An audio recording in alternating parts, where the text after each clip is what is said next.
On this, the 19th of March, 2018. Would everyone please stand for the Pledge of Allegiance? I pledge allegiance to the flag of the United States of America and to the republic for which it stands, one nation, under God, indivisible, with liberty and justice for all. Ms. Hogan, would you take roll, please? Mayor Kaiser? Here. Trustee Bornstein? Here. Trustee Kuzma? Here. Trustee Elliott? Here. Trustee Medlicott? Here. Trustee Murphy? Here. Mayor Pro Tem Wilson? Here.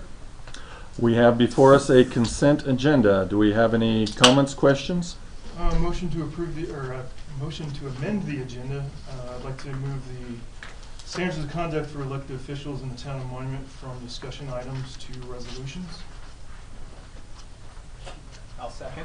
I'd also like to motion to move the National Library Week proclamation out of the consent agenda so that representatives can make some comments on that. I will second that as well. Okay, so let's start with the first motion to move the discussion item into a resolution. Ms. Hogan, would you take roll, please? Trustee Bornstein? Yes. Trustee Murphy? Yes. Trustee Medlicott? Yes. Trustee Elliott? Yes. Trustee Kutman? Yes. Mayor Pro Tem Wilson? Yes. Mayor Kaiser? Yes. That motion passes 7-0. Next, amendment to the approved agenda. Do we, Ms. Hogan, would you take roll, please? Trustee Bornstein? Yes. Trustee Murphy? Yes. Trustee Medlicott? Yes. Trustee Elliott? Yes. Trustee Kutman? Yes. Mayor Pro Tem Wilson? Yes. Mayor Kaiser? Yes, that motion passes 7-0. Mr. Drew Hart, would you like to say just a moment or two, or share a thought or two on the National Library's Week proclamation?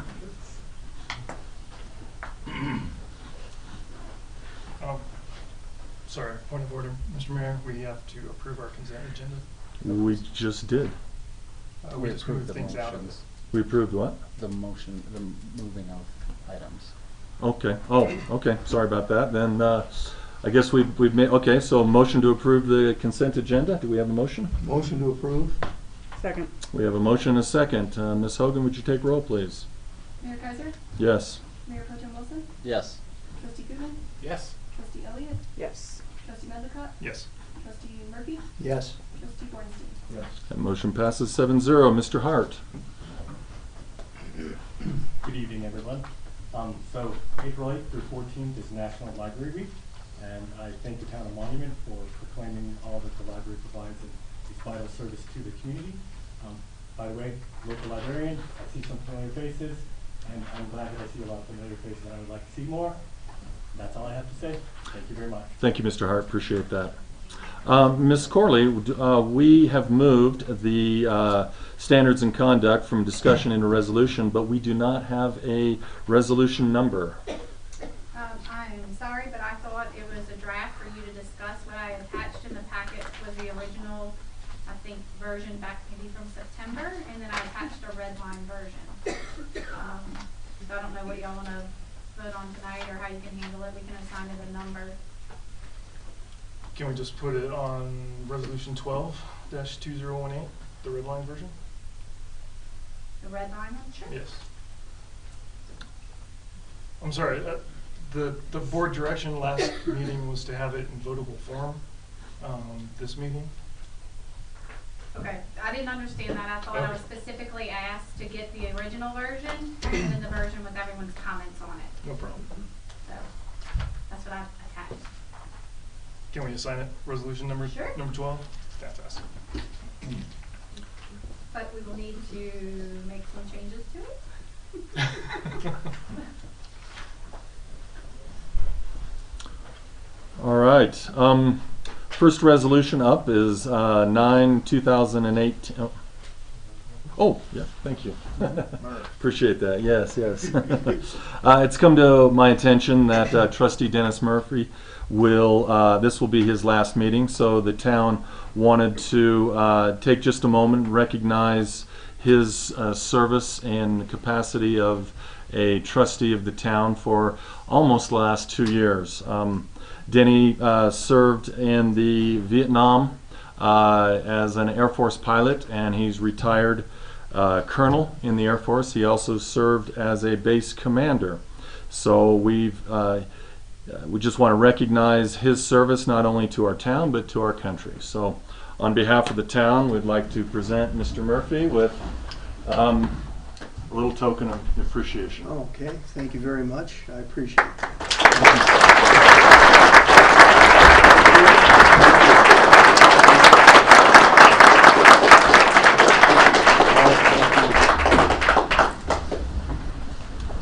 Thank you. Okay, next.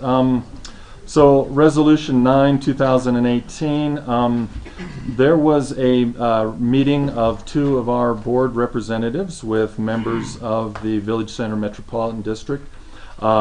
Trustees Elliott and Trustee Medlicott were in attendance there. Trustee Elliott, do you have anything you'd like to share coming out of that as a representative of the board? Yes, it was a very productive meeting. The two of the main concerns that the board had going into the meeting was a service plan into perpetuity. That was a bit of a concern. We thought there should be some sort of a reevaluation period. And so that was changed to a service plan for 10 years. And in the meeting, Tom Tharnish from Public Works was present, Alicia Corley, our legal counsel, two representatives of the Village Center, and Trustee Medlicott and myself. And we actually, at the end of the meeting, came to the conclusion that the changes that we wanted in the service plan and IGA were acceptable to both parties, the board and to the town and the Village Center. And we had requested also that the Village Center and Public Works presents every 2 years an update to the board just briefly on how the service is going, being provided to the Village Center, and also the financial aspects of the arrangement as well. Every 2 years will be an update. Trustee Medlicott, would you like to add anything to that? I saw Mr. Romano. Right here. Oh, see, right there. Thank you for showing up. Thank you for town staff, and thank you for the board allowing me to, and Ms. Elliott, to represent the town. It's not the best situation all the way around, but I think it's doable, and I would urge the rest of my colleagues to vote in favor of this resolution.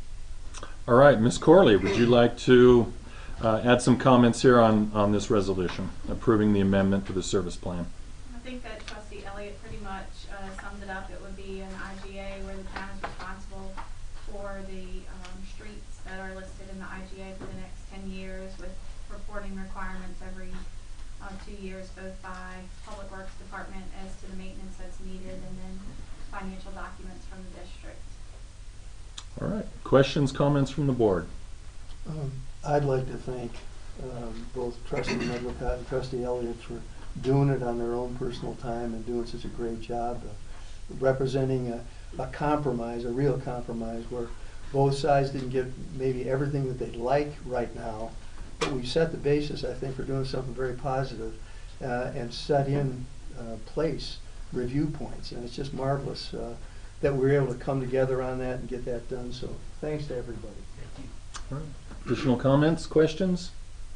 All right, hearing none, do we have a motion? Motion to approve resolution number 092018, a resolution approving amendment to the service plan of the Village Center Metropolitan District. Second. We have a motion and a second. Ms. Hogan, would you take roll, please? Trustee Murphy? Yes. Trustee Elliott? Yes. Trustee Bornstein? Yes. Mayor Pro Tem Wilson? Yes. Trustee Medlicott? Yes. Trustee Koopman? Yes. Mayor Kaiser? Yes, that motion passes 7-0.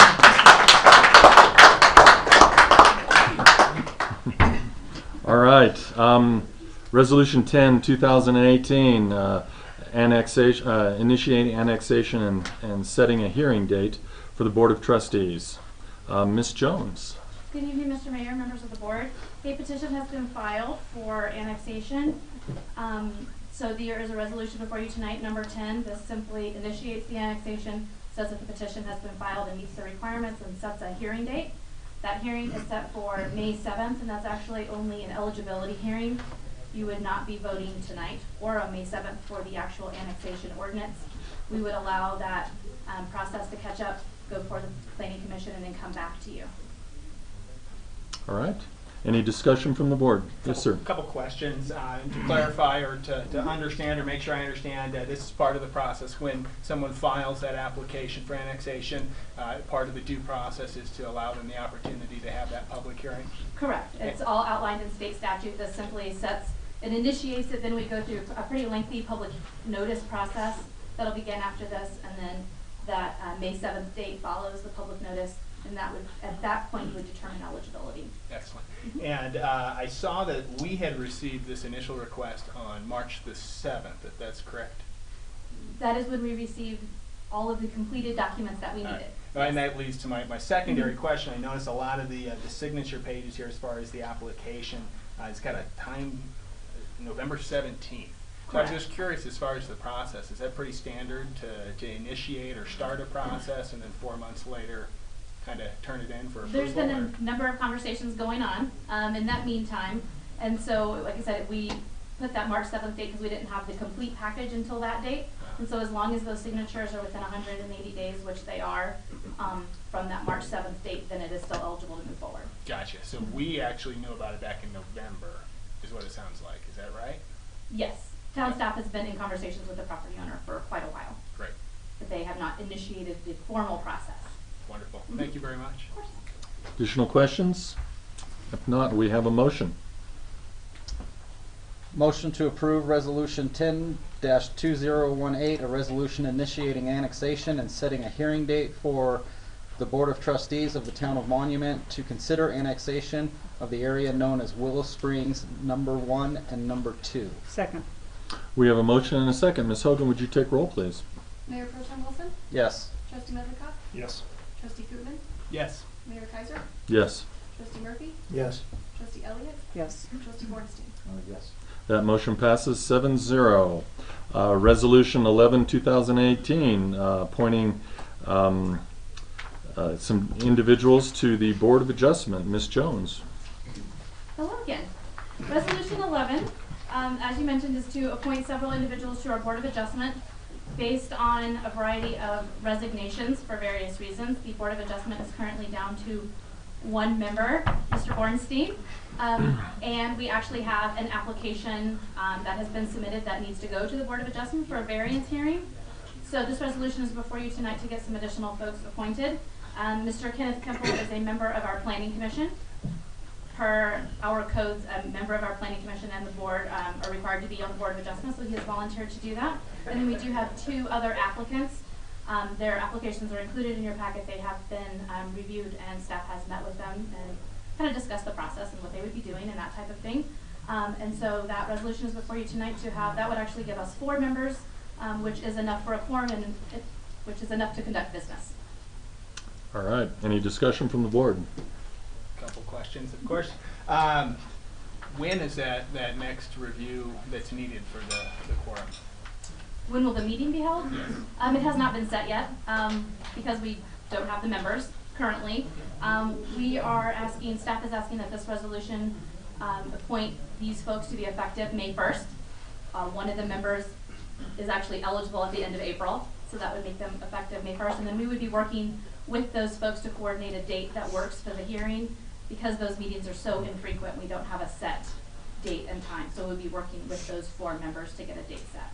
Excellent. I understand the need and the urgency to have a quorum present in order to conduct business, as you put it. Are we going to continue to promote the additional openings? My only concern, and I know we've addressed this on many different levels here, as far as being presented out of the blue, you need to vote on this tonight to appoint this or do that, without, say, an opportunity to thoroughly interview, to really ensure that we're doing the best we can as far as promoting and ensuring that we get as many qualified candidates as possible. Sure. I would let you know that we have been actively, we being town staff in a variety of methods, have been actively trying to get applications for both the Board of Adjustment as well as the Planning Commission. There's 1 vacancy on there right now, and there will actually be a few more coming up at the end of the year. So our goal is to get as many of those applications as possible. I've personally talked to a number of folks. It doesn't mean they always turn in an application. Right now, these 2 are the only 2 that I have. So we did chat with them. Like I said, they seem interested in that type of thing. I wish I had a stack to bring to you to pick through. That hasn't been the case yet. again, staff has worked with, it's on the website, we've worked with social media and that type of thing to try to get it out there. This would be a good venue tonight. If anyone else is interested in our Board of Adjustment or Planning Commission, please submit an application. We've been actually saying that quite often in our Planning Commission and that type of thing as well. So that's where we are. Like I said, we are trying to get those folks they're hearing. They are getting a little anxious to get that underway. Absolutely. And are they here tonight by any chance? The applicants? Yes. The applicants are not, due to the somewhat short notice. We chatted with a couple of them, and they had some conflicts. But if that's something, so we included their application for you to review. Wonderful. Thank you. Additional comments, questions? All right, do we have a motion? Motion to approve resolution number 11-2018, resolution appointing Kenneth Kimple, Christopher Willoughby, and Michael DeMarco to the Board of Adjustments. Second? We have a motion and a second. Ms. Hogan, would you take roll? Mayor Kaiser, Yes. Trustee Elliott, Yes. Mayor Pro Tem Wilson, Yes. Trustee Weinstein, Yes. Trustee Medlicott, Yes. Trustee Murphy, Yes. Trustee Coogan. Yes. The motion passes 7-0.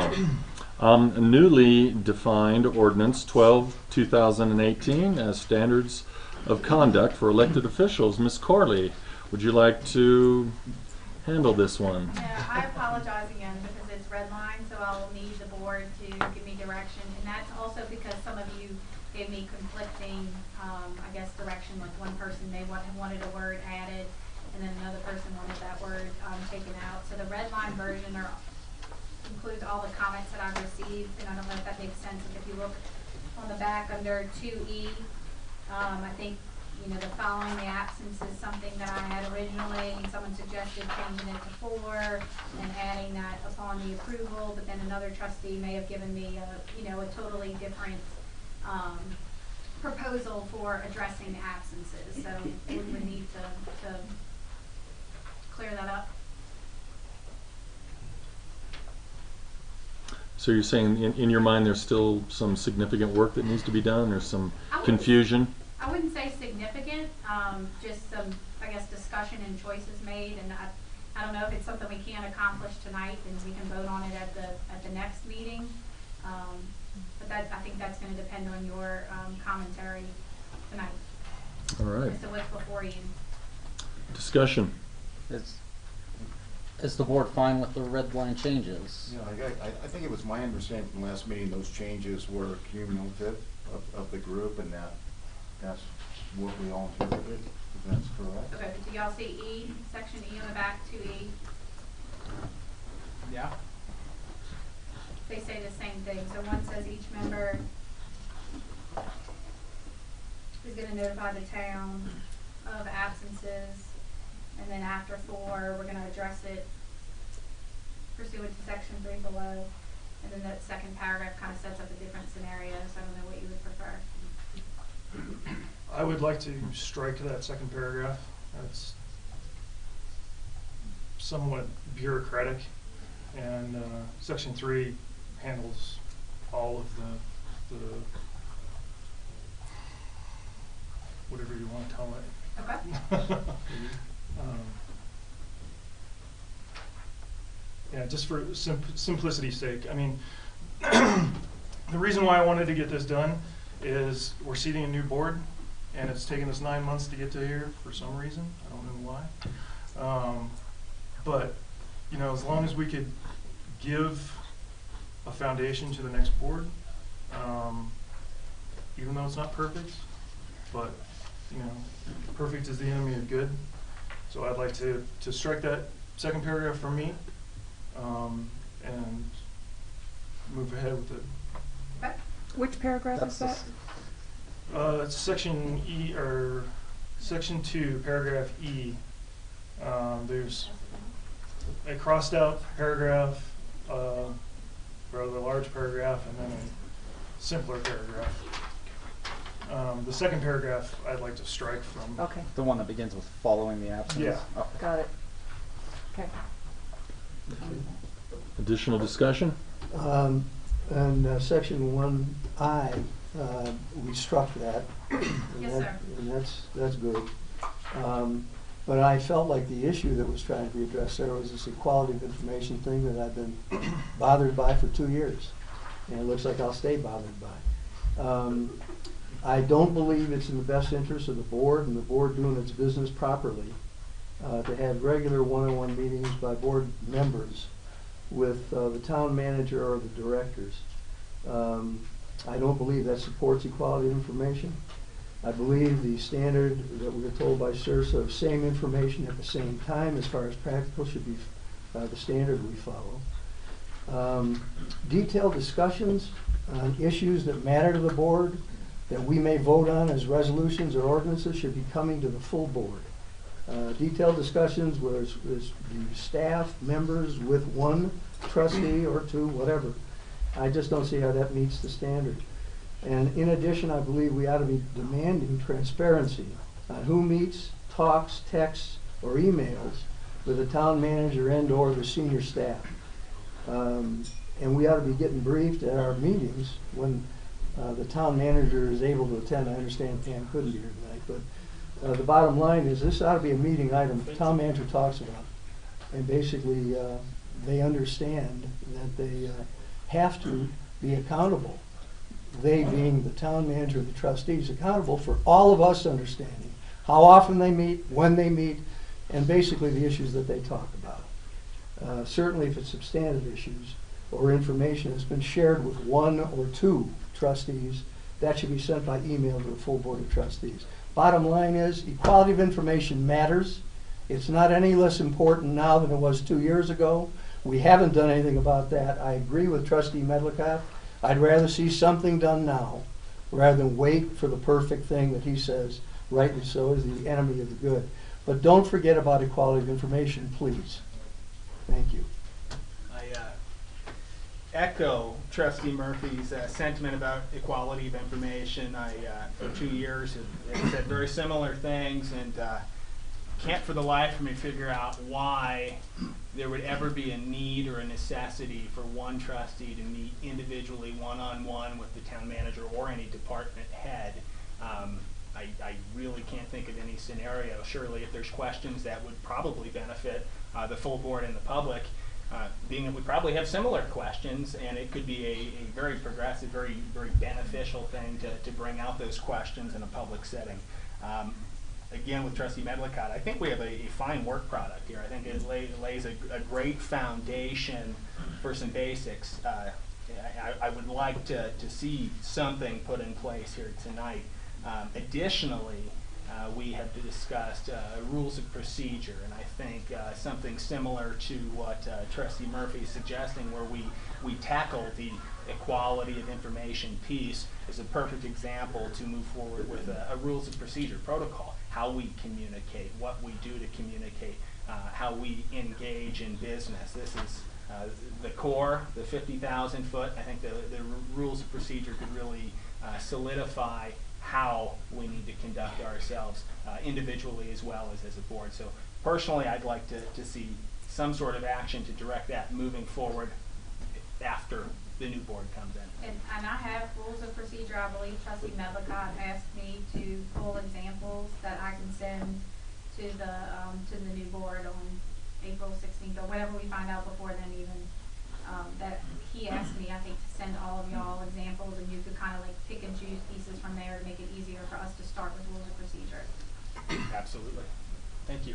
I have a question to the board. Do any of you ever ask questions to any of the town directors when you get a board packet and you have a question about a particular item before you come to the board meeting as board preparation? Usually at the meeting. You don't ask questions at all to any of the directors or anybody in the town? I'd say very rarely.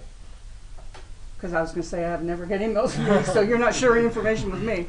Okay, see, I look at asking a question, say, about the list of invoices for the consent agenda, emailing Pam and, you know, whatever, as questions for my preparation for the board meeting, and I look at that as, that's a question I have, and I don't have the time to email everybody, hey, here's the question I asked, Right. you know, here's the answer.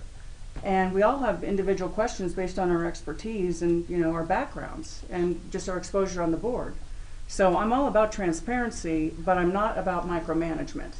I think there's huge value in what you're saying, Trustee Elliott, especially, and I know there happens, early on, there were lots of questions. It was a new board, and asking, please include the full board on that response. Because if one person has a question, chances are someone else up here has that same question or similar.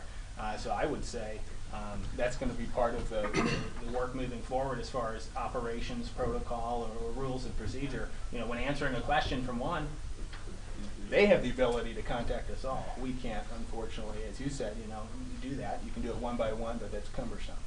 I agree with what you're saying. Additional questions, discussion from the board? All right, Ms. Corley, do you have sufficient direction? Do you understand?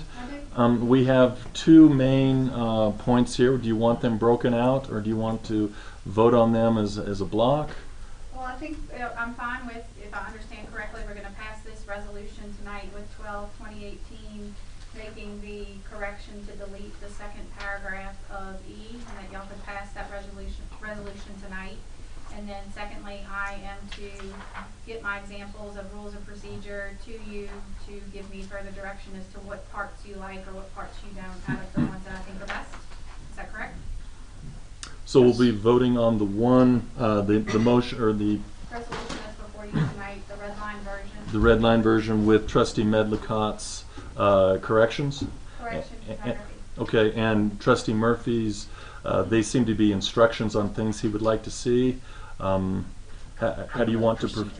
Pardon me? In the procedures. Yeah, in the procedures. Yes, I understood that, the equality of information and then discussion about answering questions, that we can look at that when we do the rules of procedure. So we will be voting on striking as per Trustee Medlicott's at this particular time? Yes, sir. Okay, very good. If there's no additional discussion, do we have a motion for Resolution 12, 2018?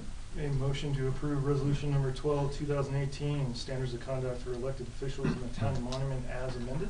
Second. We have a motion and a second. Ms. Hogan, would you take roll? Trustee Bornstein? Yes. Mayor Kaiser? Yes. Trustee Kootman? Yes. Mayor Pro Tem Wilson? Yes. Trustee Medlicott? Yes. Trustee Elliott? Yes. Trustee Murphy? Yes. That motion passes 7-0. Ms. Jones, would you like to come forward again? Ordinance 7, 2018, an ordinance approving the final PD site plan for Sanctuary Point Phase 2. Phase 2, I understand there's some changes that you'll be talking about and agreements? Yes, sir. Okay, very good. Good evening again.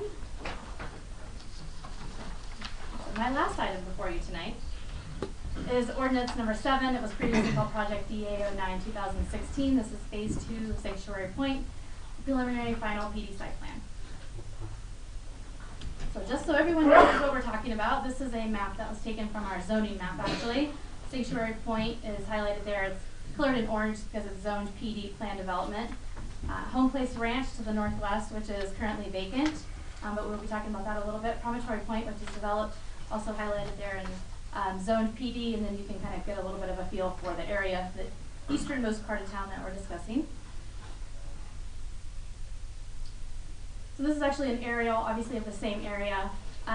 Point of this slide is to show you the blue boundary is actually the town boundary line.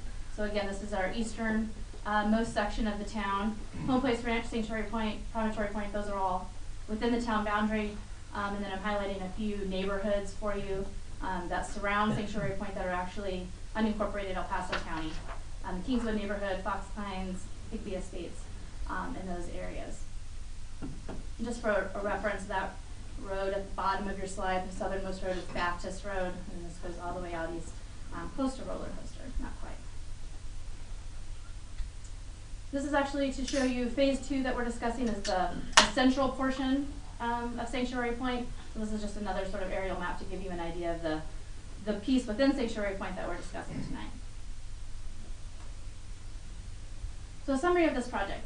Phase 2 is 273 single-family homes, residential lots. Again, this is the central portion. Phase 2 is in the middle. It's about 196 acres. So there was a sketch plan approved by this board a number of years ago, back in 2006. The sketch plan allows for a total of 600 units in phases 1, 2, and 3, all of Sanctuary Point. 1 and 2 is about 530, so there would be approximately 70 lots left for phase 3, which is the westernmost phase, closest to the currently developed areas. So a summary of what's included in phase 2. Phase 2, there's internal phases A through G, and I know it's confusing phases within phases, but that's how it works. So phase A through G is broken out on the screen for you to just illustrate the number of lots and tracks. The lots are residential lots. The tracks are a variety of things. They could be drainage, open space, right where the mailboxes are located, trails, and that sort of thing. So that's sort of how it's broken out over the entire 196 acres. And then this is just sort of a graphic to give you an idea of what the lot layout sort of looks like. And certainly the applicant will be going into many more details for you, but just so that you have an idea. The road bisecting this piece of property is Sanctuary Rim Drive, and then phases A and B and G are on the south side, and then the additional phases on the north side. You can see there's a lot of open space, buffers, park areas, and that type of thing included in phase 2. The density of phase 2 is approximately 1.4, 1.39 dwelling units per acre, and then I've just sort of broken down. It varies slightly per each. There's different densities within each phase, within phase 2, and those vary from 1 dwelling unit per 2 acres up to 5 dwelling units per acre in the centralmost part of the project. And as this previous slide shows, the exterior boundary of phase 2 has the largest lots, and then the smaller lots, the most dense area, is central to the project.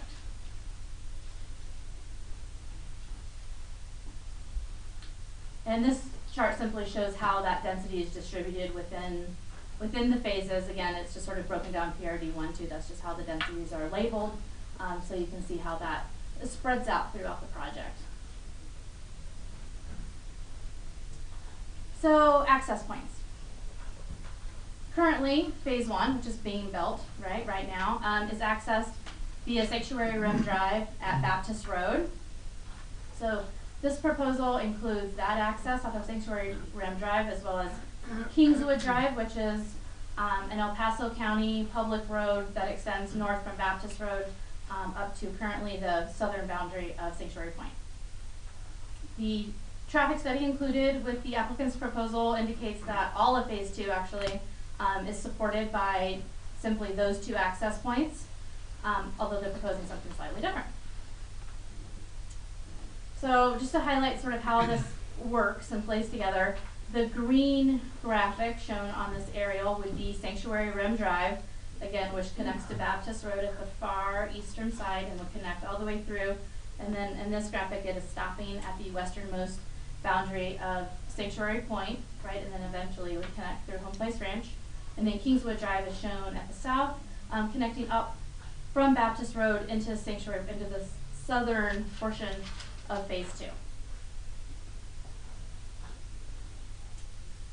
So there's a lot of, shall we say, debate about some of these access points. I mentioned previously that the sketch plan for this was approved back in 2006, November actually. That was by Ordinance 48. There was a particular condition of approval that has that a lot of people disagree on. What does it mean?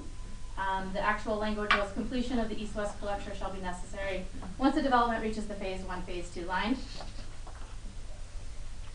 So those conditions are so important. So let's look.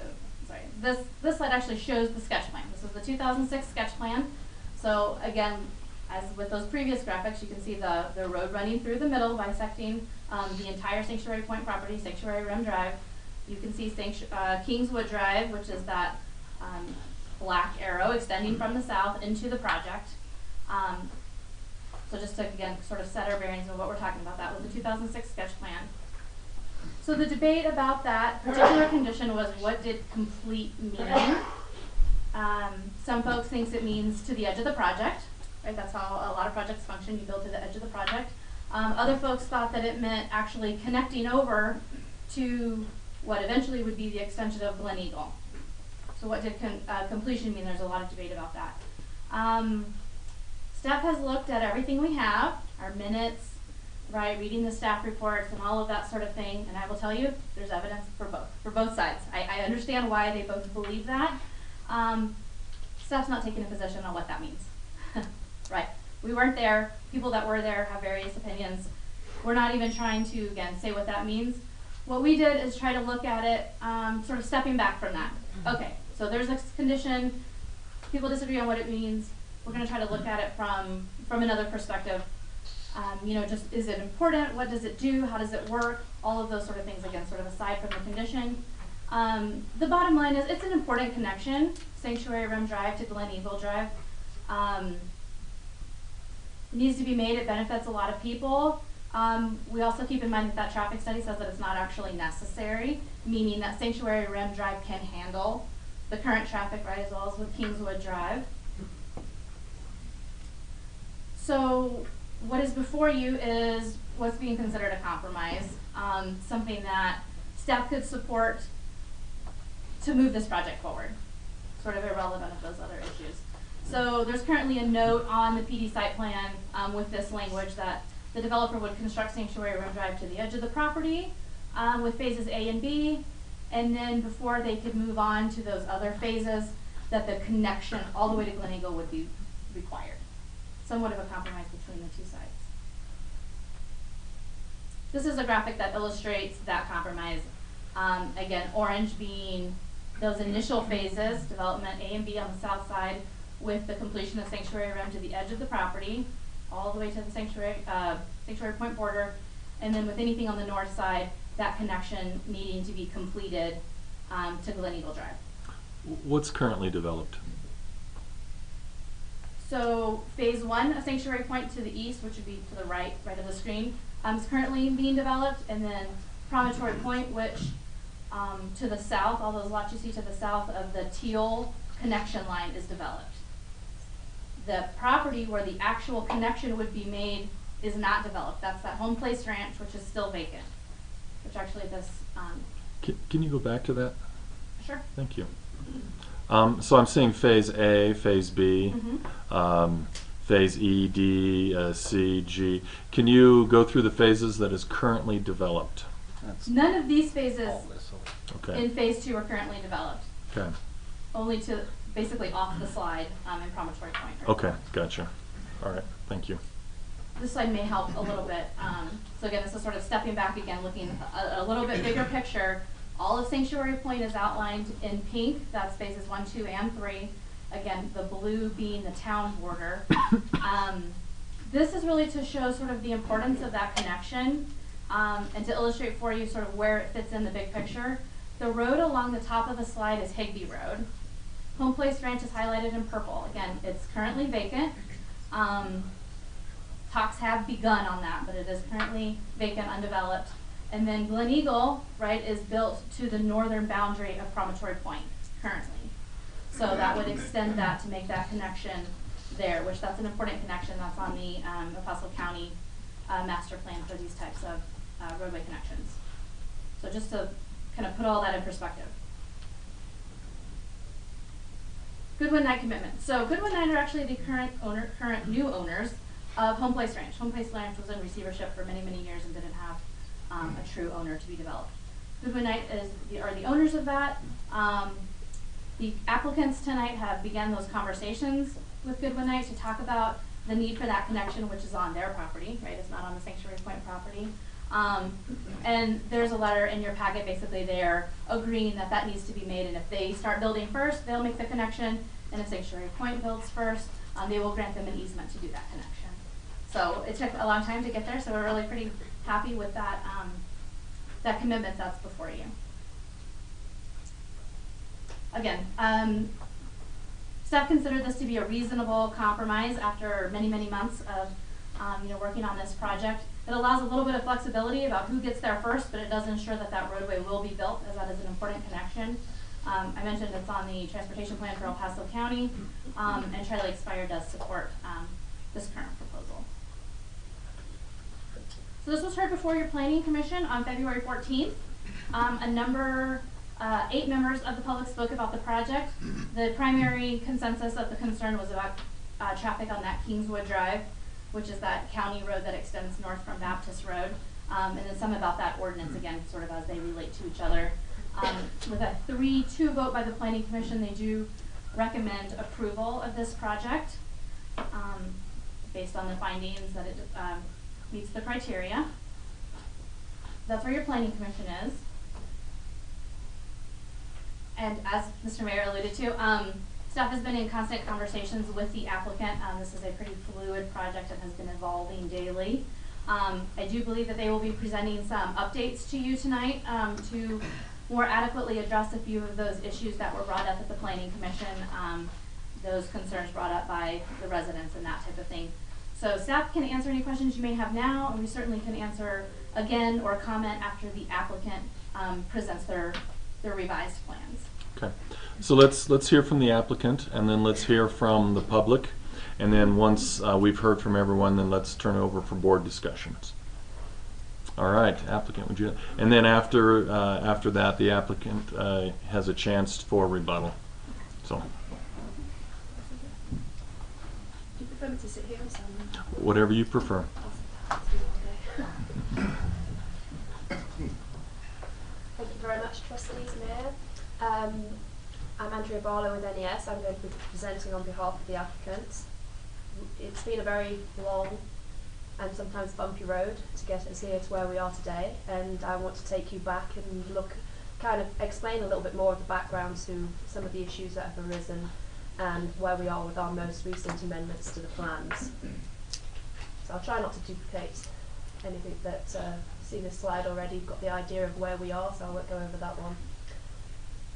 This is the approved sketch plan. I've included the entirety of the approved plan, which you can see. I don't expect you to read them, but there are a number of notes on that plan which are relevant to the discussion, which I'll come on to later. Obviously the access points are shown on the plan. They're shown as a solid black line when they were actually proposed access points. Sorry, actual access points, and the dashed black line were proposed access points. And so the dashed black line, that is the continuation of Sanctuary Rim Drive to the west, as you can see, is dashed through King Place down to Glen Eagle. So in our mind, that was always a proposed extension to Sanctuary Rim Drive rather than a required extension to Sanctuary Rim with this sketch plan. Moving on, we've had a lot of neighbourhood involvement. This highlights the main meetings we've had. So there were 3 at the time the sketch plan was originally approved. And we've had a couple since this phase 2 has been submitted. We've met with all the various organisations on numerous occasions. Also, there have been personal discussions along the way. I've been attending the Higby Estates HOA summer picnics a couple of years to kind of give them updates on what's happening. And until as recently as yesterday, when the Developers Classic Homes did have a meeting with a group of Kingswood residents from the Property Owners Association, which have resulted in our very recent changes to the plans. So as I say, this is the approved sketch plan. There were quite a few discussions that got us to this point. There were changes in density, there were changes in access points. Originally Kingswood Drive was shown as a direct shot connection through to Sanctuary Rim. That was a request that was changed at the time of the original sketch plan to make it a discontinuous, I think the word is that's used, or circuitous route to Sanctuary Rim Drive. And the densities there next to Kingswood were amended to be one dwelling unit per 2 acres, so 2 acre lots at a minimum. And that large area L, that was in phase 1, that was also reduced in density. So there were a few changes that were made to the sketch plan, both prior to going to the board and at the board at that time. I don't think any of you were on the board in 2006. So I do know some of you were here in April 2015 when we came back with phase 1, so that's the area shown to the west. And that was another agreement that we made with this development, was to start from the west, and sorry, other way around, from the east and move west to limit the point at which there would be traffic on Kingswood. So it was very impractical for the developer, but that was the decision that was made at that point. So that was approved back in April 2015. Some of that development is under construction, phases A and B and part of C. All of it is platted except for one small filing, which is actually approved but waiting to be platted. So that's well on its way, and I'm going to show you some photographs of that later. So the current application, it's for 273 units on the remaining, or not on the remaining acreage. There will still be a phase 3 to this development. The actual original sketch plan was limited to a density cap of 600 units. At the moment, with phase 1 and with the approval of phase 2, we would be at 530 units, which gives us 70 in that remaining area. So that's going to be a lower density area. It's quite difficult to develop because of the terrain. We had a requirement, which I'll kind of touch on later, but for a certain percentage of parks and open space and trails, we have 30% in this development, which exceeds the requirement that we had on the sketch plan. We've got a larger, as you notice, tract G is for our neighbourhood park. So here's the graphic that Jennifer presented. So the kind of light green area on the west side, phase G, that's our park, and then the darker green area is kind of an existing ridgeline which goes up to the new water tank that's up there, and that's going to be retained as open space. We've got different densities of development, keeping the larger lots around the edges. I'll go into that in a little bit more detail. So that was a plan that was submitted to the town for consideration by the staff and then subsequently by Planning Commission. So we reviewed at the time the conditions that were imposed on the sketch plan to see how we fit within that. And some of these are still relevant despite the changes, so I'm going to go through them again. So density, that we should be consistent with the sketch plan, and that of the maximum density, which is the 600 units, if we can achieve it with the topographic vegetation, that's what's allowed. 20% of open space was a minimum, we've exceeded that. A forest management fire mitigation plan, we submitted one with both phases 1 and 2, and there has been some thinning of trees apart from through the development within the open areas as required by that fire mitigation plan. And other than that, in areas where it's been possible to retain trees, we have retained them in accordance with the forest management plan. All the trails and parks in the development will be open to public use. They will be in tracts that will be owned and maintained by either the town or Triview. The width of the buffer along the south boundary, 50 feet, we've maintained that, and the lot sizes to the south are comparable, and we've also ensured that they're comparable to the north as well. And I'll go into these a couple of things on this, the density and the lot size in a bit more detail. This kind of just overlays the sketch plan with the actual plan we have now. And again, despite the changes we've made, which I'm going to talk about later, this hasn't really changed the overall density. Density comparison, we looked at the zones that were identified for the densities on the sketch plan and looked at the number of units we're providing in each of those. And as an averaging out, we are in all those areas within the range for the sketch plan, so we're meeting that objective of the sketch plan. Lot size comparison, this was the particular condition that required us to be compatible with the Fox Pines and Fox Run development to the south, and that was a minimum of 20,000 square feet for the lots. And you can see that in all cases, and we've drawn a comparison with the adjacent lots. In all cases, we are exceeding that density and that square footage for the lots, and also for that area that wraps around that corner of Kingswood, we were required to have 2-acre lots, and that's been achieved. And similarly to the north, even though this wasn't a specific requirement, we have always agreed with Higby Estates that we would be a 2-acre plus density along their boundary. We've had many discussions with Higby Estates whether they wanted a trail adjacent to their boundary, away from their boundary, and some did, some didn't. So as you can see, we've kind of compromised in that with one lot that goes right to the boundary of Higby Estates, and then the trail cuts back in, and that seemed to keep everybody happy. We've adjusted a couple of setbacks along the way as well. So some of the other conditions, these relate primarily to roads and traffic. So Jennifer highlighted one about the completion of the east-west collector. The conditions for this project are kind of in different places. Some of them were notes on the sketch plan, as I indicated, that little section on the plan. Some of them were actually conditions of approval on the sketch plan.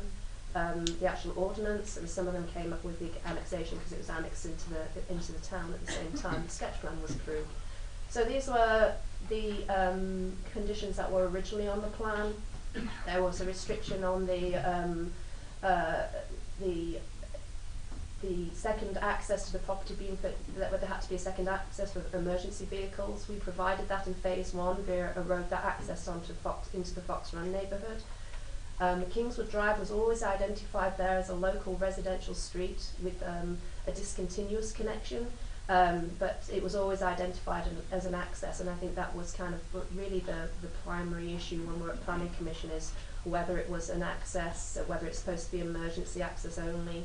It's very much our position, and it still remains to this day, even in view of the change. And then present to you that was always identified as being a main access into the site, just that it wouldn't take a direct route to Sanctuary Rim.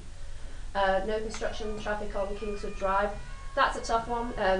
We don't know how that got onto requirements. That's something that the neighbours have often mentioned. But this is a county road, and it's down to the county to control that, and it's quite difficult to enforce, and it's certainly not possible. I don't know how the town of Monument would enforce that. So that was on there. The developer is trying their best to make sure their construction traffic doesn't use that road, but it is a public street, and ultimately vehicles will drive down there. This is, as Jennifer said, where we were at when we went to Planning Commission. Planning Commission approved this. We thought this is a good compromise. Staff thought this was a good compromise, that we would develop phases A and B and extend Sanctuary Rim to the edge of the property boundary. Then with the subsequent phases to the north of Sanctuary Rim, we would actually make that connection, so the blue matches the blue, where we would take that forward. However, we've had some additional discussions with Kingswood, and this is where we are at today following those meetings, and this was a rush to get this plan done, and so there are some details which I'll come into in my next slide, but essentially what the developer has agreed to now is that Sanctuary Rim Drive will be extended and connected all the way to Glen Eagle with the first phase of development, and that Kingswood Drive will only be used as emergency access. So basically we feel that we have given the Kingswood neighbours every single thing that they've asked for throughout this process. And so you can see at the bottom there, the actual, there's a cul-de-sac at the end of Kingswood Drive. That is because that is a county requirement to have a proper termination to the road. At the moment it just goes to the property boundary. The county have indicated to us that as far as they're concerned, that road was always intended to extend into Sanctuary Rim Drive, but we have provided a cul-de-sac there so that there's a turnaround. Then to the east of that, the road that was there previously has been removed as a permanent road connection. It will just be a gravel road for fire emergency access. The fire department have agreed to that. It will be gated on the east side of the cul-de-sac. So traffic coming up from Kingswood, if they take a wrong turn or something, they've got to turn around, they can go back out, but they can't go into the development because it will be gated there. At the far end of that, where the there's a sharp turn there, a little knuckle, there will be a fence there. It will just be a 3-rail fence that the fire department can easily move if they need to, and that's what they're happy with. We've actually added, difficult for me to see where that knuckle is, and it goes to the east. We had previously taken that little connector out purposely to reduce the amount of traffic going onto Kingswood. But now, because we have no access out into Kingswood other than for emergency, we've added that back in, so there now is a loop around, and so it allows for better circulation. In addition, the kind of brown line you can see going through the park, that's the actual existing road into the camp. And we had, even with our original plans, had proposed to have that as an emergency access. And we will keep that. Again, it will just have the fence, the 3-rail fence at each end, as agreed with the fire department. So there will be 2 emergency access points in this. The developer will build Sanctuary Rim Drive, connect it to Glen Eagle with the first phase of development. And there are, I'm just going to go now on to some of the changes that kind of go alongside that. So These are the summary of the changes, and so, as I say, it will be constructed to the west with Phase A. Assurances will be posted to construct the road with the very first plat that's submitted for the overall Phase 2 development. The Forest Splendor Way, which was the name of that road immediately to the north of Kingswood, will be replaced with a gravel road that will serve as a permanent emergency access. So there's nothing temporary about it. It's going to be there always as a fire access. There will be a lock gate, as I indicated, split rail on the other end. A new internal road connection, as I pointed out there, and then also the emergency access going through the park will remain, and split rail at either end. And there are some kind of associated minor changes that would go along with that. So, for example, we had previously pushed the road Forest Splendor Way to the north, away from the property that was immediately adjacent in Kingswood, and to put the trail tracked between their property and the road. That resulted in additional changes, an inclusion of a sound fence for that property, and also because we had to push the road further out, we were putting retaining walls in and so on. So with that all going away, we will be removing the retaining walls, we will be removing the sound fence, because there'll be no traffic there to generate any noise. So we have we've also ensured that we've included a 50-foot buffer tract it's from that Kingswood property to the nearest lot, which is a 2-acre lot, and also the county trail will actually go along the gravel road now, rather than being a separate tract. It will, as other trails in the development, will be utilising the emergency access. So we have discussed a couple of conditions of approval with staff that we'd like to present to you. The first one is basically saying that before there's any recordation of this PD site plan, that there will be certain changes to the plan, which basically will reflect what we've presented tonight. This hasn't been formally submitted to the town yet as part of our application. So we will revise our plans to address all these points, to make sure that what we have presented to you tonight is actually reflected in the plans that get approved and recorded by staff. So that's the first condition. The second condition of approval that we're requesting is part of the reason, let me give a bit of context to this, part of the reason Classic Homes has been resisting some of these requirements, or the connection of the road and so on and so forth, and just they are wanting to move forward with this development. Sanctuary Point Phase 1 is very successful development, it's moving very fast, and they're wanting just to move forward as quickly as they can. And so what they're asking for in condition 2 is that they actually can call land use permits on at least 40 homes in Phase 2 prior to that connection to Sanctuary Room Drive to the west to Glen Eagle. So that allows them to start construction of the homes, but they can't get any certificate of occupancy, and which actually means that somebody can live there and traffic is created until that connection is completed. So that's what the ask is in condition 2, which we feel is a very small concession, given all the what I consider considerable concessions that Classic Homes have made to get us to this point. Some of them, I think, there could be discrepancies in how, or differences of opinion of how you interpret conditions. Some of them, I think, are really going over and beyond what they were required to do in the sketch plan. So they are the two conditions that we've proposed that we feel are consistent with what was discussed with the Kingswood residents. I'm sure they will get up here and tell you if it isn't. But we feel we've come a long way since our very first submittal back in, I think it was around December 2015. It's evolved a lot through that process, and I'm hoping we've got a development that everybody can be happy with. And on that, I just want to show some photographs of Phase 1 to show how proud Classic are of their development. I think it's a great development. This is their entry monument sign. well, this is the actual signage. And some of these photographs also indicate how they've tried to preserve as much as possible of the forest atmosphere of the development, obviously meeting the fire-wise requirements within the trees.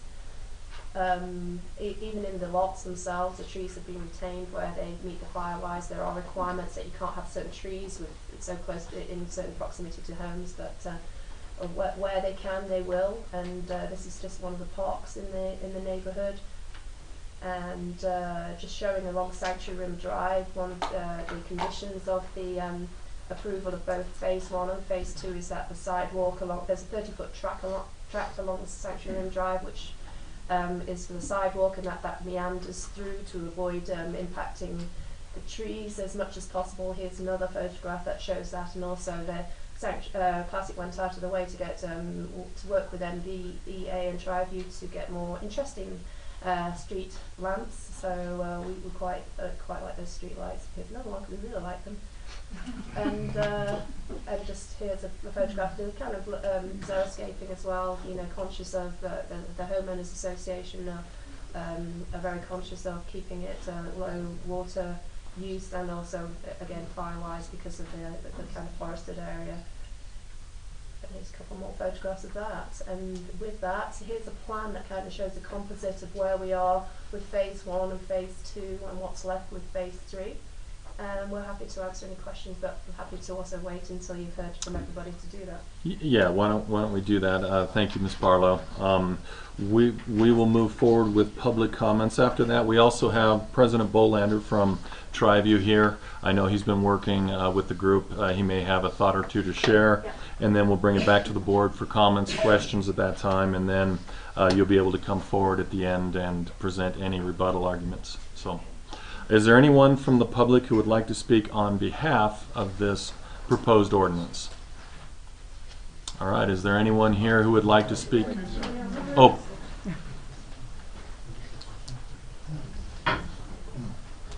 Good evening, trustees. My name is Brian Kneep. I'm the Director of Planning for Goodwin Knight. We represent the ownership group for Home Place LLC, and it was my letter in your board packet this evening. So I just want to take a brief moment and reiterate our support for the project and how we've worked closely with Classic in the past on other projects, and how we're committed to working closely with them on this one as well to ensure that connection is made in a timely manner for safety of the whole neighborhood. So I'd be more than happy to answer any questions for you guys at all. All right, we will call you back up if we have additional questions. Is there anyone else from the public who would like to speak on behalf of this ordinance? We don't need a time clock for this segment typically. Yeah, we do.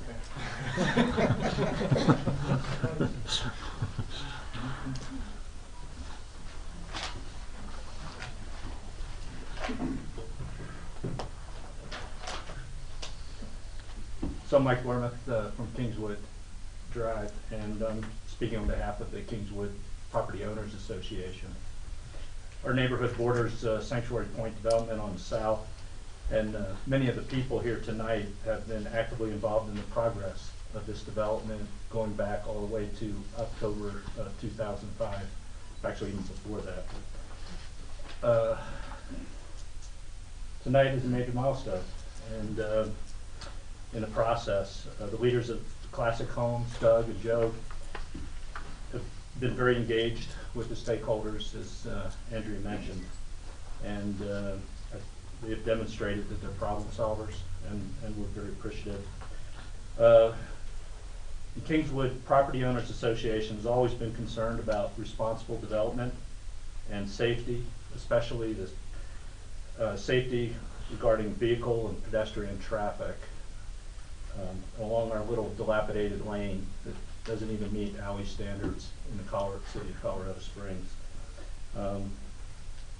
We appreciate the energy that Classic Homes staff, Monument staff, especially Jennifer and Larry, especially Jennifer. Thanks for the email traffic, weekends, and county staff has invested, Jennifer Irvine and Jim Reed, that they've invested in the changes presented here tonight.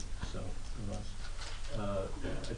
I'm sorry we haven't had, because this is such a fast-breaking ball game, there was a couple of little details, like construction signs, and it says in the letter a maximum of 40 houses, and then I don't know if Andrew misspoke, it said minimum of 40, so as far as the details there.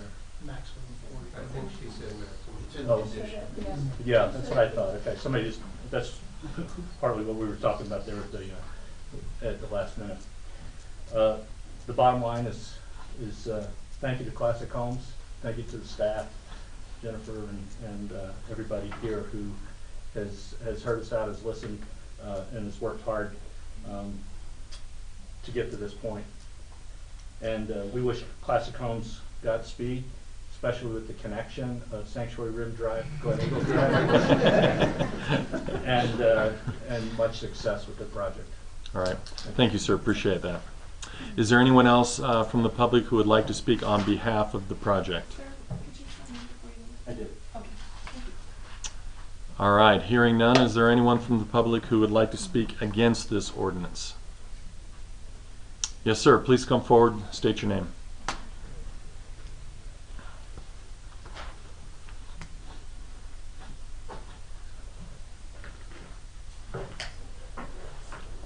My name is Tom Olson. I live at 15986 Midland Valley Road, Midland Valley Way.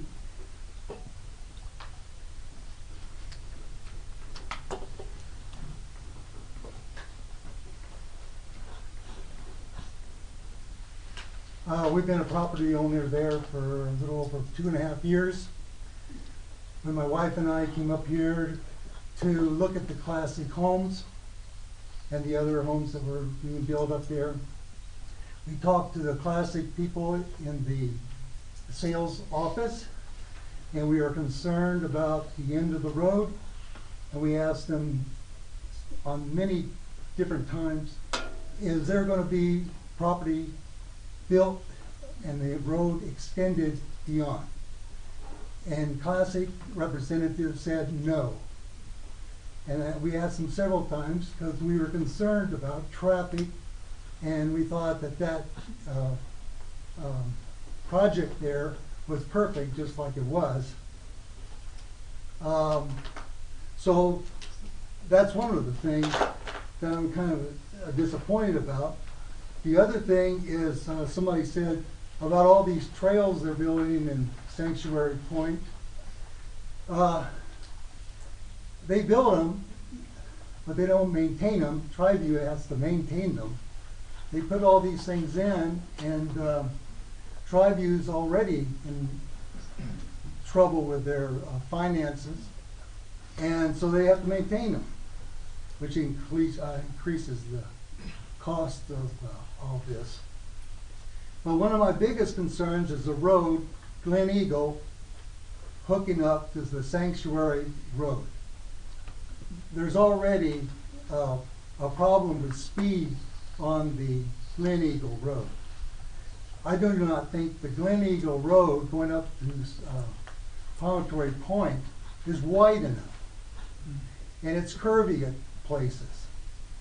And you add all those other vehicles in Sanctuary Point coming down and hitting Baptist Road with all the building that has already been built up above the stop red light there as you get into Promontory Point. There's all kinds of buildings. Now we have Sanctuary Point. We have buildings, we have housing up above on big Hodges, and there's going to be more building. And are they going to be able to widen Baptist Road enough? When they put in that center thing on Baptist Road from Jackson Creek up to Promontory Point, I wondered, what a waste of money. They're going to have to dig that all out just to increase another couple lanes. There's going to be a lot of traffic on Baptist Road. I've noticed it since we've been here. And Sir, if you could conclude in just the Okay. next 5-10 seconds. Well, anyway, the other thing I'm really serious about is if that access road goes in, they're gonna use that to bring up their trucks and their gear, their gravel, their wood, and we've already went through all that with our own phase, and do we have to support that for Sanctuary Point? Thank you, sir. Appreciate your time. Is there anyone else from the public who would like to speak against this ordinance? All right, hearing none. Mr. President Bolander from Triview, would you like to share some thoughts? I know you've been actively involved with both entities on this. Do you have some color you'd like to share? Apparently your finances are in trouble. Our finances, we have, the worst is behind us, and things are looking better. I don't really have much to say. I wasn't really expecting this. In the past, Classic Homes has been a good partner with us and have bent over backwards at times to help the district and accommodate the residents and the neighbors. And it sounds like they've, come up with a pretty accommodating agreement to try to work through some of these issues and try to make people as comfortable as possible with their plan. And that's about all I have to say. If there's specific questions, we've got our district manager and water attorney here, but I don't really have much more to say than that. All right, appreciate that. There was a reference to maintaining the trail systems. Do you have any color on that? That is true. That it is. Mr. Olson's correct. That is Triview's responsibility. There have been in the past some occasions where things haven't been maintained properly. I believe that we're going to be getting turn a new leaf there a little bit. Trails have been in the past something that hasn't received a great deal of attention. All right. Thank you, sir. Appreciate that. Thank you. Let's bring it back to the board for comments. Comment. I just want to say thank you.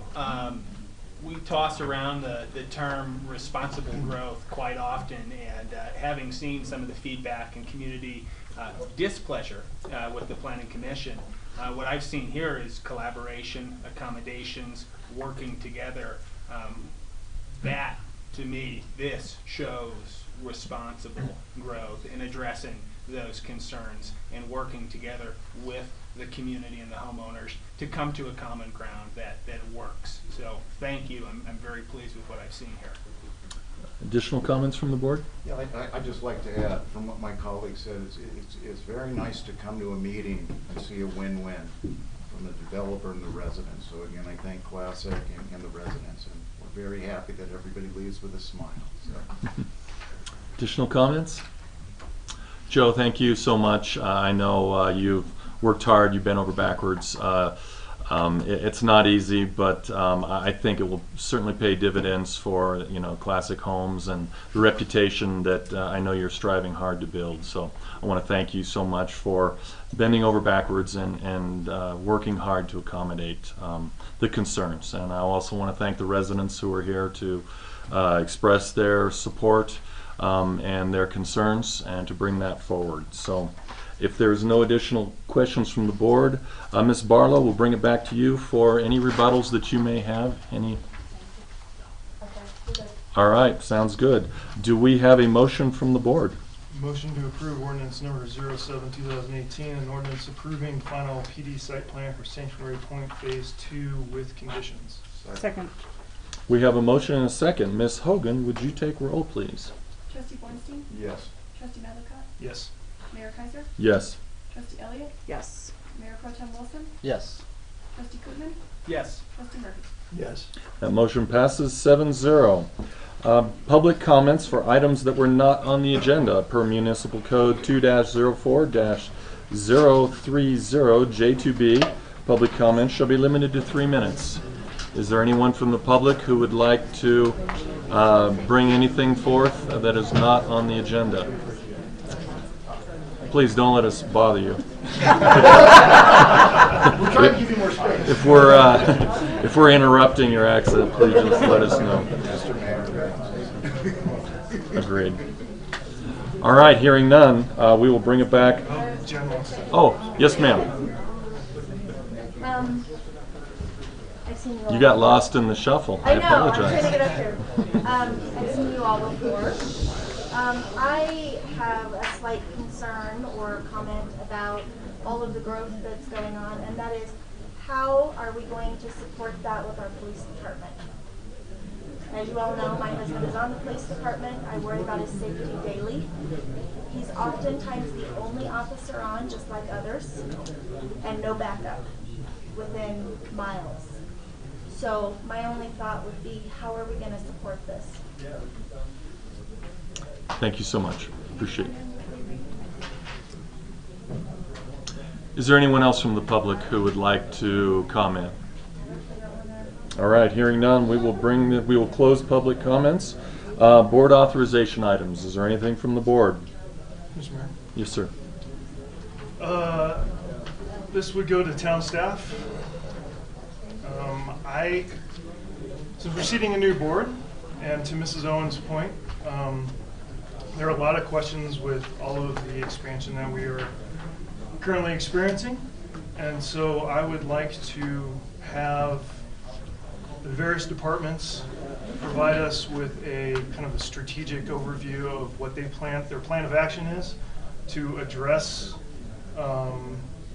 certainly water. You get to talk about water again to a new board.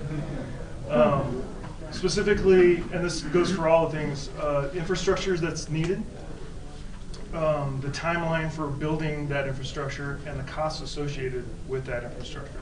So not only water, but roads, and certainly police, and the costs associated are not just the upfront costs, but the costs associated with maintaining that presence or those roads or that infrastructure in terms of water. I'd also like to hear from fire. I know they're a separate entity, but if we're adding, almost doubling the amount in Old Monument, or whatever you want to call it, the west side of Monument, I'd like to know that we have a vision, that we're being proactive in terms of what we need to do, getting out in front of this. So at the end of it, we're not, oh crap, we need, whatever, 14 new officers. Clearly, it takes chief 16 months to find somebody. Just kidding. I know it's a struggle. But yeah, I would definitely like to see the new board briefed on this before we start annexing in all of these new projects. If my colleagues agree. Sounds reasonable. Any? Okay. All right. A lot of head nods. Anything else for board authorization items? Possibly. I think this could be an appropriate place for it. It's similar. I'd like information and hopefully board direction forward, so the new board can hit the ground running, if you will. There's been much talk about needing to update our ordinances as well as zoning and everything to make sure that it's in full compliance with our updated comprehensive plan that so many people participated in.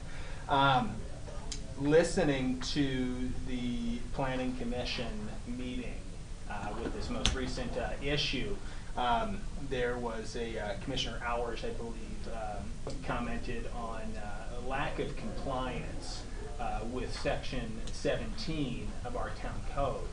And I was a bit concerned to learn by Ms. Jones that fitting within the town code isn't part of the criteria for the zoning. And that was the rebuttal for it, that compliance with town code wasn't a requirement for approval for the PD plan. That's what was said. So I guess I'd like to know, is that true? And if so, if a requirement isn't to be in compliance with our town code, how can we legally approve developments even though it's not part of the approval criteria from a planning standpoint? Yeah, that comment doesn't make sense to me, so I'll go back. It didn't make sense to me either. That's why, I mean, it was a significant So, concern, and I'll go I think back. it's even in here. Okay. Let's see here.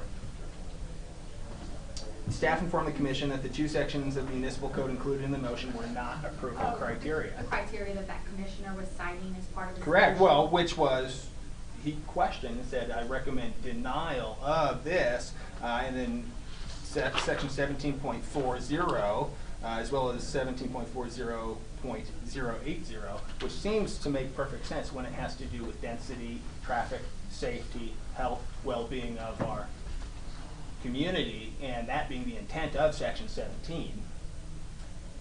Why is that not criteria? I don't know that those specific criteria that he cited pertain to this project, but I will definitely check with planning staff and update the board as to that. Yeah, I'd like an update because it was a huge concern for me to learn when you're dealing with safety, and it had to do with the traffic on Kingswood specifically. And that's why he quoted those specific ones that have to do with traffic as part of the zoning and PD approval requirements. Yes, you do have to follow the code to approve it. The planning commission does too, so I'll address your concerns to make sure that we're on the same page. Yeah, absolutely. Thank you. All right. There's no additional items. We have the town manager's report before us. Are there any questions? That obviously our town manager, our acting town manager, is still out on medical LOA, but if there's any questions, comments, concerns, we can certainly work through Ms. Corley to relay those. All right, seeing none, we will move on to Board of Trustee comments. Is there any comments from the board? Yes, I do. This is sort of the closing comments for me. First of all, it's been a great privilege to be able to serve the monument community and be on this Board of Trustees for the past almost 2 years.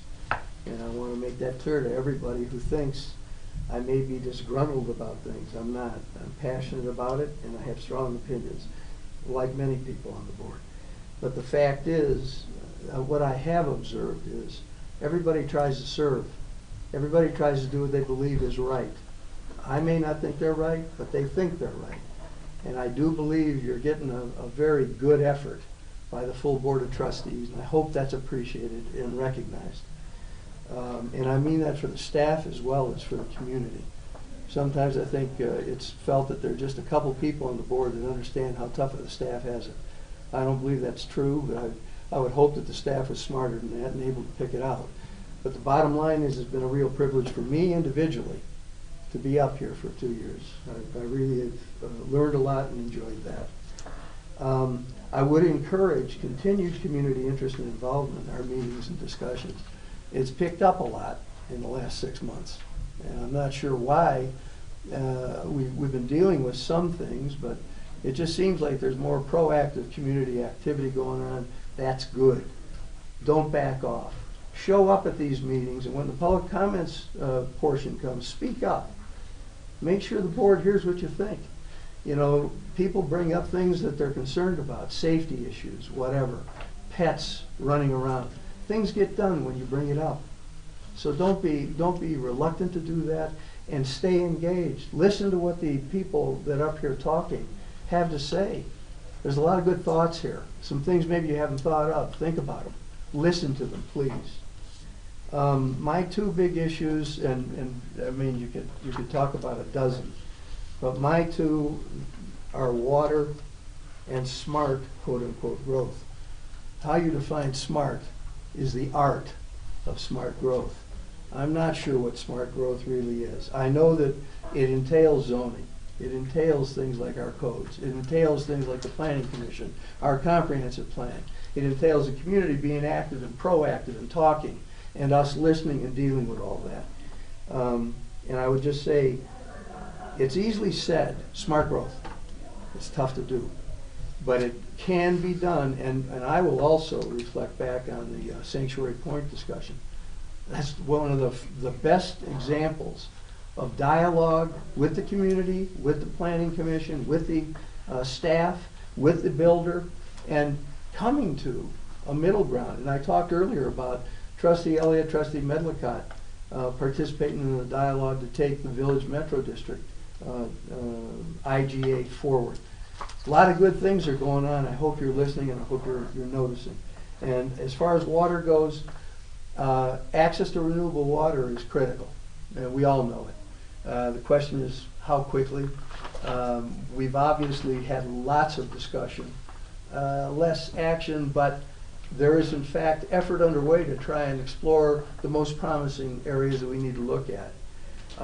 As far as reuse goes, in its broadest form. There's many ways to define reuse. The only thing I'm concerned about, personally have concerns about, are health and safety. That's all. I care about that. You're going to reuse water. Sounds good. It's getting the bang for the buck, maximum bang for the buck. As long as you don't put people's health at risk, as long as whatever you're doing puts water back into the system that can be consumed, not hurt families or children or whatever. I hear lots of discussion about the science. It's being used here, there, whatever. But generally it's being used where it has to be used. There's no other alternative. I talked about Pikes Peak. They couldn't use a reuse facility up there. Why? They're generating more than 2,000 gallons a day of wastewater that's going to be recycled. And the bottom line is the state has strong rules and strong feelings against that. They terminated that effort at Pikes Peak. I would just encourage the community, stay engaged in that subject. Whenever anybody talks about reuse, listen very, very carefully to what's being proposed. Doesn't mean it isn't a good idea. Does mean it needs to be carefully assessed. We've got options for connection. Tri-View is going to be closer than ever to the town of Monument. We can put a pipeline to them. We don't have to use it, but if you have an emergency, if God forbid something happens, you have access to water. Yeah, it'll be expensive. So what? If you don't have water, you'll pay whatever you have to get water. All I'm saying is, have the ability to get it if you need it in an emergency. And the last thing I want to say is, thank you to the citizens, to the board, to the staff, the town, for a very, very interesting couple of years. Thank you very much.